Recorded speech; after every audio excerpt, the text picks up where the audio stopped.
Hello friends, आप लोगों का स्वागत है हमारे YouTube channel sky study point पे। तो बिना देर के हुए शुरू करते हैं। आज का हमारा टॉपिक जो है बाल विकास। जैसा कि आप लोगों को पता ही होगा कि मैं अभी तक लगभग 100 क्वेश्चन करा चुका हूं और मैं कुछ ही क्वेश्चन और लेकर आया हूं। आपका एक भी क्वेश्चन मैं पेपर में छूटने नहीं दूंगा। जो 9 मई को आपका पहला पेपर 2022 को है, काफ़ी अच्छे से मैं क्वेश्चन लेकर आ रहा हूँ ताकि आप लोगों को कोई भी पेपर में ना छूटे। तो बिना देर के हुए आइए शुरू करते हैं।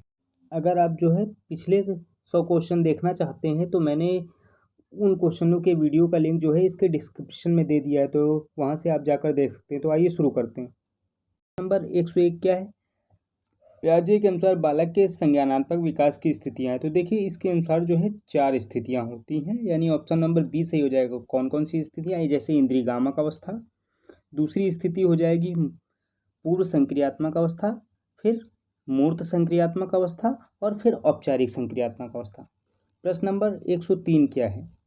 किशोरावस्था की विशेषताओं को सर्वोत्तम रूप से व्यक्त करने वाला एक शब्द है।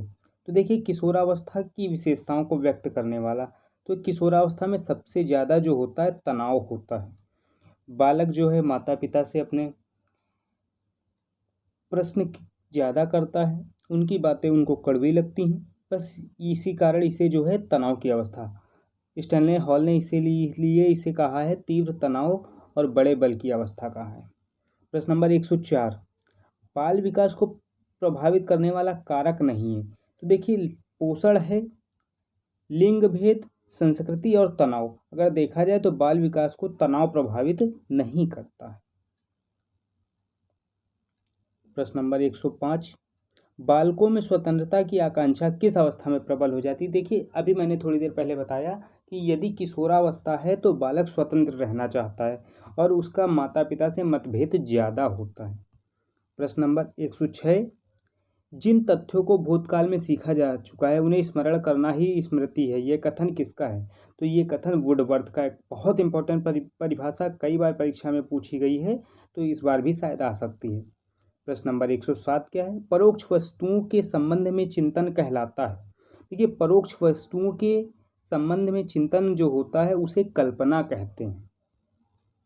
प्रश्न नंबर 108, किसी समस्या का समाधान करने के लिए गत अनुभवों को नए ढंग से समायोजित करना क्या कहलाता है? देखिए, आपने कोई समस्या है, उसके समाधान के लिए जो है पुराने अनुभव हैं उनको समायोजित करना जो है एक तरीके से तर्क कहलाता है। क्या कहलाएगा? तर्क। प्रश्न नंबर 109, किसी के द्वारा विभिन्न परिस्थितियों में समायोजन क्या कहलाता है? तो देखिए, शारीरिक स्वास्थ्य, संवेगात्मक विकास, मानसिक स्वास्थ्य, यानी उपर्युक्त सभी हो जाएगा।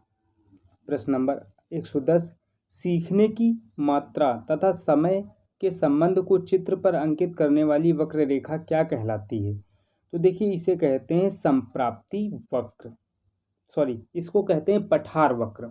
यानी ये क्या है कि एक मानचित्र बनता है, यानी सीखने का वक्र जिसको कहते हैं।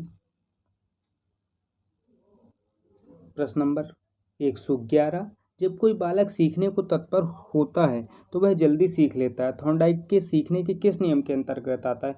तो ये तत्परता का नियम है, यानी अगर सीखने के लिए तत्पर है तो जल्दी उसे आ जाएगा। प्रश्न नंबर 112, सीखने के किस सिद्धांत के अंतर्गत संपूर्ण व्यक्ति परिस्थिति प्रत्यक्षीकरण के आधार पर सीखता है? तो क्या बोला है? अंतर्गत संपूर्ण परिस्थिति, यानी ये हो जाएगा अंतर्दृष्टि सूझ का सिद्धांत। अगर व्यक्ति को कोई चीज़ नया उपाय सूझ रहा है तो वो जल्दी सीख जाएगा।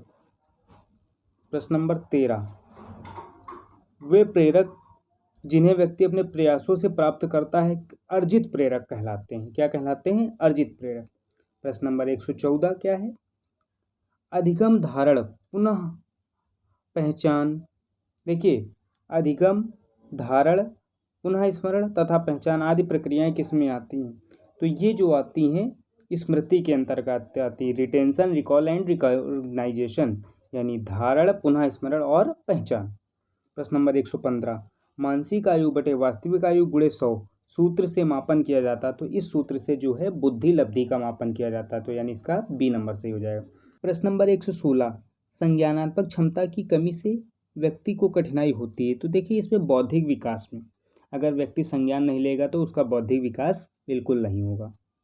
प्रश्न नंबर 117, सिगमंड फ्रायड द्वारा प्रतिपादित व्यक्तित्व विकास के सिद्धांत को कहा जाता है। तो सिगमंड फ्रायड ने जो है मनोविश्लेषण सिद्धांत दिया था। कौन सा सिद्धांत दिया था? मनोविश्लेषण सिद्धांत। प्रश्न नंबर 118, मैकडूगल ने कितने प्रकार के संवेग बताए? तो मैकडूगल ने जो है 14 संवेग बताए। अगर वाटसन ने पूछा जाता तो 3 संवेग बताए, क्रोध, भय और प्रेम। प्रश्न नंबर 119, जन्म से 5 वर्ष तक की अवस्था क्या कहलाती है? तो जन्म से 5 वर्ष तक की अवस्था शैशवावस्था कहलाती है।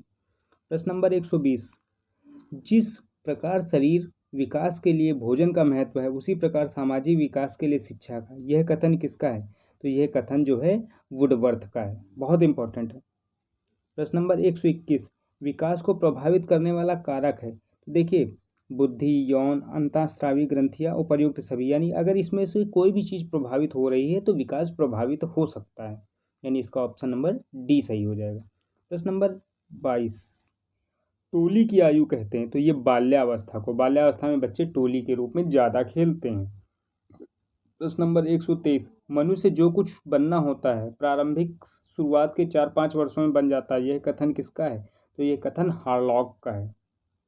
प्रश्न नंबर 124, बाल्यावस्था में शिक्षा का स्वरूप कैसा होना चाहिए? तो देखिए, खेलों एवं रचनात्मक कार्यों के माध्यम से ही शिक्षा देनी चाहिए। बालक बाल्यावस्था में खेल ज़्यादा करता है, इसीलिए उसको खेल के माध्यम से शिक्षा देनी चाहिए। प्रश्न नंबर 125, बालक के मानसिक विकास के लिए शिक्षक को करना चाहिए? तो देखिए, स्नेह और सहानुभूति व्यवहार, ये भी बिल्कुल सही है।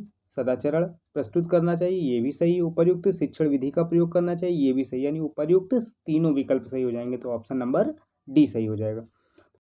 आप लोगों को मैंने 25 क्वेश्चन और करा दिए हैं। इसके पहले 100 कराए थे, 125 क्वेश्चन हो गए।